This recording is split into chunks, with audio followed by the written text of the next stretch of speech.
संसदीय प्रणाली में सरकार का उत्तरदायित्व सीधे नागरिकों के प्रति न होकर उनके द्वारा चुने हुए प्रतिनिधियों के प्रति होता है। यह व्यवस्था भारत के लिए उपयुक्त प्रतीत हुई। इससे भिन्न ब्रिटेन में सरकार के किसी निर्णय के लिए संबंधित मंत्री या पूरा मंत्रिमंडल जिम्मेदार होता है। इसे कैबिनेट व्यवस्था भी कहते हैं। ब्रिटेन में किसी सरकारी आदेश पर सीधे मंत्री हस्ताक्षर करता है, जबकि भारत में मंत्री केवल विभागीय मिसल पर हस्ताक्षर करते हैं और आदेश सचिव के हस्ताक्षर से जारी होते हैं। पिछले लगभग 58 वर्षों तक देश की सबसे बड़ी राजनैतिक पार्टी कांग्रेस ही रही है और अधिकांश समय तक वही सत्तारूढ़ रही।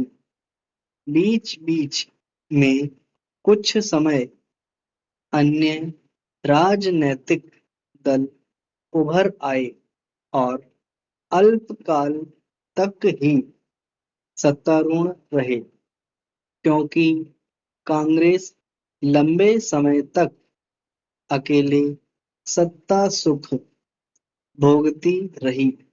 उसे संविधान में किसी प्रकार का संशोधन व बदलाव करने की आवश्यकता अनुभव नहीं हुई। वैसे भी संविधान बनने के बाद भी भारत में व्यवस्था के प्रश्न पर लगातार विचार विमर्श होते रहे।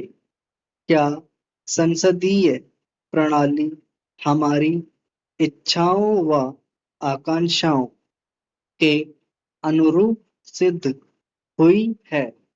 नेहरू जी ने कहा था कि यदि यह संविधान लोगों की मूलभूत आवश्यकताओं रोटी, कपड़ा व मकान की समस्या हल न कर पाया तो वह एक कागज का टुकड़ा मात्र है।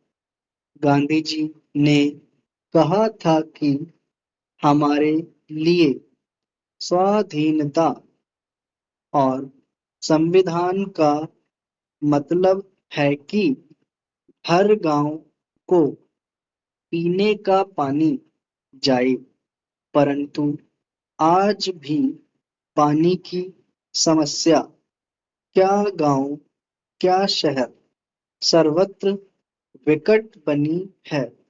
ऐसे में अगर संविधान समीक्षा की बात उठ रही है तो आश्चर्य नहीं। जो कुछ देश में घटित हो रहा है और जिस अनिश्चितता के दौर से देश गुजर रहा है, इसकी परिकल्पना कदाचित हमारे संविधान के निर्माताओं को नहीं रही होगी। कुछ वर्षों से देश में राजनैतिक उथल-पुथल मची हुई है। देश से कांग्रेस का राजनैतिक वर्चस्व समाप्त प्राय है। छोटे छोटे बड़े कई राजनीतिक दल उभर कर आए हैं। फलतः एक ही दल की सरकार बनाने की स्थिति बीती बात हो गई है। अब मिली जुली सरकार का दौर आ गया है। क्षेत्रीय दल राष्ट्रीय दलों पर हावी हो गए हैं। वह उन छोटे क्षेत्रीय दलों पर निर्भर हो गए हैं, चाहे वह कांग्रेस हो अथवा भारतीय जनता पार्टी या कोई अन्य दल। उन्हें सत्तारूढ़ होने के लिए क्षेत्रीय दलों की सीढ़ी की आवश्यकता पड़ती है। कई राजनीतिक दल एक दो सदस्यों वाले तक होते हैं, परंतु सरकार बनाने में उसका महत्व है।